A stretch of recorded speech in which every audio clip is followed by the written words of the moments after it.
बताइएगा खुर्शीद आलम, इस वक्त आप जहां पर मौजूद हैं कैसी सिचुएशन है वहां पर? जो वहां पर अवाम का रश लगा हुआ है, क्या कह रहे हैं वो, क्या उनकी जानिब से मौक़िफ़ सामने आ रहा है? शहर पाकिस्तान पर मौजूद है एक पंप पर, एक अनार 100 बीमार का जो मुहावरा है यहाँ पे बिल्कुल सच साबित हो रहा है। यहाँ पर आपको बहुत बड़ी तादाद में लोग नजर आ रहे होंगे जो बाइकों पर अपनी गाड़ियों पर यहाँ मौजूद हैं और कई कई घंटों से उनकी बारी नहीं आ पा रही। सुपर हाईवे से लेकर लियाकताबाद 10 नंबर तक बहुत बड़ी जो सड़क है उस पर तमाम पंप बंद है, चाहे वो पीएसओ के हों या किसी और प्राइवेट कंपनी के। लेकिन एक पंप यहाँ पर खुला हुआ है, लोग अपनी बारी का इंतजार कर रहे हैं, पेट्रोल ले रहे हैं और जा रहे हैं। शहर के तकरीबन 4000 से ज्यादा पेट्रोल पंपों पे सर यही सूरत हाल है कि वो 95% पंप जो है शहर में बंद है, जिसकी वजह से सबसे ज्यादा परेशानी आवाम को हुई है।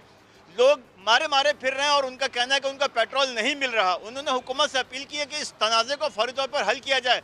यहाँ पर सूरत हाल ये है कि जो गाड़ी वाले हैं, रिक्शे वाले हैं, सबसे ज़्यादा जो परेशानी का शिकार है बाइक वाले हैं, लेकिन वो कह रहे हैं कि हमें पेट्रोल यहाँ पे मिल तो रहा है लेकिन और जगहों पर उनका पेट्रोल नहीं मिल रहा। बिल्कुल, पेट्रोल ना मिलने से एम्बुलेंस सर्विस भी शदीद मुतासिर है। रमजान चीपा का कहना है कि 500 में से 300 एम्बुलेंसेज बंद हो गई, ज्यादातर गाड़ियां रास्तों में बंद हुई। मजीद जान लेते हैं, रमजान चीपा साहब हमारे साथ मौजूद हैं। रमजान चीपा साहब, बताइएगा जो सूरत हाल इस वक्त है, कितना मुतासिर हुआ है आपका काम? बिस्मिल्लाहिर्रहमानिर्रहीम जी, बहुत बहुत शुक्रिया आपका, बहुत मेहरबानी। बस मैं यही कहूँगा कि कल रात से जब हमारी एम्बुलेंसेस के अंदर पेट्रोल जो है वो जितनी भी फ्यूल मतलब है कि फुल था, वो कल रात में जब ख़त्म हो गया तो जब सुबह हुई तो सुबह होने के साथ हमने जो है वो हमारी एम्बुलेंसों को पेट्रोल पंप से पेट्रोल फिल कराने के लिए भेजा। तो लेकिन वहाँ से पता चला कि जो है वो तमाम जो है वो पेट्रोल पंप मुल्क के पूरे जो है वो बंद है।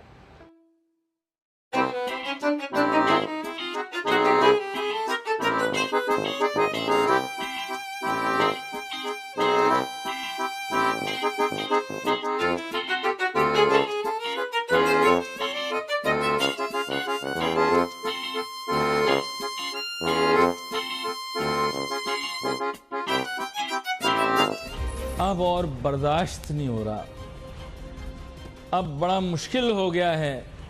यकीन करें, तनख्वाहदार तबका रोज़ और तकरीबन दिन के 24 घंटे अपनी माली और माशी परेशानियों के मुतालिक सोचता रहता है।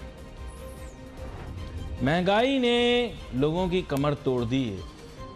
भाई बस कर दो यार, बस कर दो। अब और मिनी बजट का इंदिया दे दिया। अब आप मुझे सच बताओ, क्या हम एक और मिनी बजट के मुतहम्मिल हो सकते हैं? मैं प्लीज़ आपसे गुजारिश करता हूँ यार, ये प्लीज़ मेरी आपसे गुजारिश है, ज़िद छोड़ दो। आप जब तक देखो, जब तक आप वेस्ट के साथ अच्छे अंदाज के अंदर बात नहीं करोगे, उनके साथ दोबारा से ताल्लुकात रवाबित ठीक नहीं करोगे, वो आपका वो हाल करेंगे जो तुर्की का किया। तुर्की थी ना, बड़े अर्तुगल बने हुए थे ना, टेन अर्तुगल सल्तनत उस्मानिया वापस लाएंगे। अमेरिका वालों ने बेड़ा गर्क कर दिया टर्की का। टर्की को देख के खुश होते थे ना, हम टर्की के दोस्त बनेंगे, अर्दुआन के नारे लगाते थे, डिस्को डांस करते थे, अर्दुआन आ गया, अर्दुआन आ गया है, तैयब अर्दुआन हमारे लिए मिसाल है। यकीन करो, उन्होंने टर्की की मईशत को इतने ठुड्डे मारे, जूते मारे, बर्बाद कर दिया टर्की को। जो आप अर्तुगल बने हुए थे, पूरी कौम अर्तुगल बनी हुई थी, अपने कबीले कौमें छोड़ दी थी, सब काई कबीले के लौंडे बच्चे बन गए थे। Sorry, taken words back. बात यह कि सब बन गए, पागल हो रहे थे ना टर्की के पीछे। They have destroyed Turkey's economy, they have destroyed it. Why? Because absolutely not, Turkey was also absolutely not. तो उन्होंने फिर ऐसा बेड़ा गर्क किया टर्की का कि टर्की के लोग परेशान हो गए। उन्होंने हाथ जोड़ लिया हमारा, और यार इस्तेसाल ना करो, हमारा बेड़ा गर्क ना करो। टर्की के लीरा का उन्होंने बेड़ा गर्क कर दिया। क्यों? आप यार बेवजह महाज नहीं खोलें। क्यों आप ऐसी बिग पावर प्ले के अंदर पड़ रहे हैं? आपने अब ये मिनी बजट लाओगे, बेड़ा गर्क हो जाएगा। ये मिनी बजट क्यों आएगा? आईएमएफ के फरमाइश पे आएगा, या आपके टैक्स टारगेट मीट नहीं हो रहे, या आपकी फाइनेंशियल प्लानिंग पुअर है। क्लियर कट कि जी आईएमएफ से हमें जो है वो अगली किस्त यानी कि जो इंस्टॉलमेंट में हमें लोन मिलता है वो मिल चुका है, और उसके लिए जो है वो हम शौकत तरीन साहब जो हमारे फाइनेंस के मिनिस्टर हैं, और हमाद अजहर साहब, इनका दोनों का जितना भी शुक्रिया अदा करें उतना कम है। और उसकी वजह ये है कि जी अब इन्होंने ये कहा है कि उन्होंने कई शर्तें आईएमएफ की मान ली है, उसमें से एक शर्त ये भी है कि स्टेट बैंक ऑफ पाकिस्तान जो है वो अब आईएमएफ के अंडर कंट्रोल रहेगा और आईएमएफ उससे जो करने को कहेगा स्टेट बैंक ने वो करना होगा। उसके लिए उनको पाकिस्तान की गवर्नमेंट से, पाकिस्तान के एस्टैब्लिशमेंट से, पाकिस्तान के लोगों से, पाकिस्तान की चिड़िया, कबूतर, कौवे, किसी से पूछने की जरूरत नहीं है। यानी हम आपके बाप का माल है, आइए और खा जाइए। तो बिल्कुल आईएमएफ के जो शर्तें हैं वो मान ली गई हैं और उसमें से कुछ तो सामने आना शुरू हो गई, जिसमें से एक शर्त ये भी है कि हर महीने यानी हर मंथ के स्टार्ट में जो है या मिड में जो है वो 4 रुपीज इंक्रीज होंगे फ्यूल प्राइस। इस तरह से फ्यूल प्राइस हर महीने 4 रुपए 4 रुपए 4 रुपए 4 रुपए 4 रुपए 4 रुपए 4 रुपए करते करते हर महीने 4 रुपीज जो है वो इंक्रीज करेंगे। और उसके बाद क्या होगा पता नहीं, मुझे तो नहीं मालूम। इसलिए कहते हैं मुफलिसी में आटा गीला। और ये लोगों का पहले ही हाल खराब है, लोग पहले ही कुछ जिसे कहना चाहिए अपनी जिंदगी गुजारना लोगों के लिए मुश्किल हो रहा है और साथ साथ इस तरह की चीजें भी खान साहब लेकर आ रहे हैं। और आईएमएफ से तो जाहिर है उन्होंने बड़ा दावा किया था कि मैं नहीं जाऊंगा, नहीं मैं कोई पैसे वैसे नहीं लूंगा, लेकिन अब ये चीज सामने आई है कि जी बिल्कुल आईएमएफ से भी जो है दोबारा से पहुंच गए हैं और लेट कर उनके जूते पॉलिश, हालांकि उन्होंने कहा जी आईएमएफ वालों ने कहा जी हमें जूते पॉलिश करने की कोई जरूरत नहीं, हमारे जूते पॉलिश ना करें, हम जूते पॉलिश नहीं करवाते।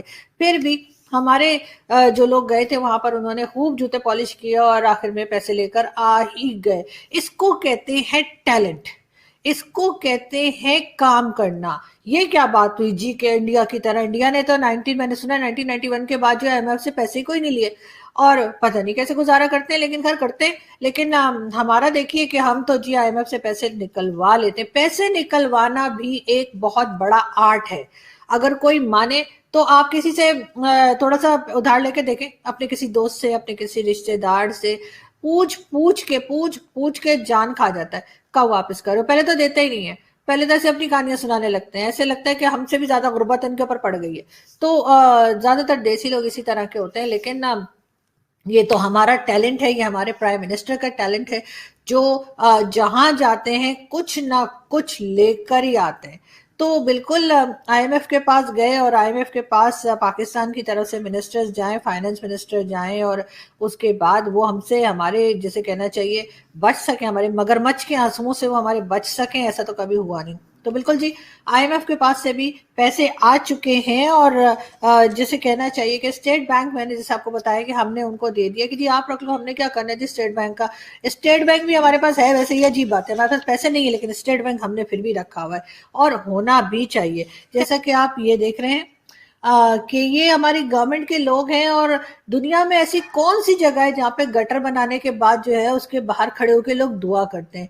जी ऐसी जगह आपको सिर्फ और सिर्फ पाकिस्तान में मिलेगी और ऐसे लोग भी आपको सिर्फ पाकिस्तान में ही मिलेंगे। लाहौर के इलाके में एक लड़के ने अपने बाप को कत्ल कर दिया इस वजह से क्योंकि वो सुबह फजर की नमाज के लिए नहीं उठा।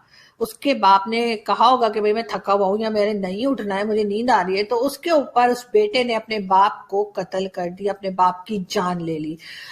ये एक्सट्रीमिज्म जो है पाकिस्तान में बढ़ती चली जा रही है और इसके ऊपर ना कोई ध्यान दे रहा है, ना ही कोई इसको रोकने की कोशिश कर रहा है, जो कि एक बड़े अफसोसनाक बात है।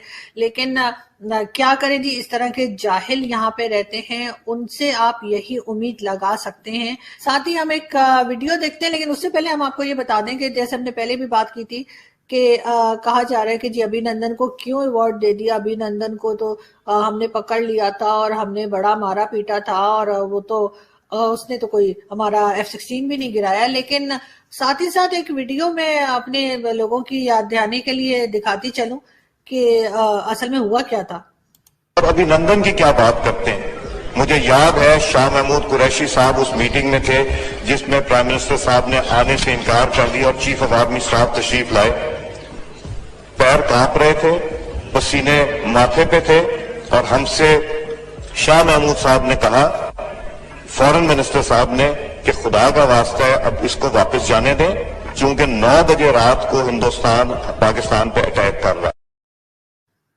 जी तो ये बिल्कुल हमारे पार्लियामेंट में ये बात हुई थी, और अगर जो लोग भूल गए हों, मैंने उनके लिए लगाया है कि दोबारा से आप लोग देख लीजिए, जो बार बार अभिनंदन अभिनंदन करके बार बार ट्विटर पे और सोशल मीडिया पे शोर मचा रहे हैं। और दूसरी बात वही कि जी हमने कौन सी जंगे जीत के मेडल लगाए होते हैं, तो अगर उनको आपके हिसाब से अगर उसने कोई जहाज नहीं गिराया था और उन्होंने अवार्ड दे दिया, तो आपको कोई राइट नहीं है बात करने का।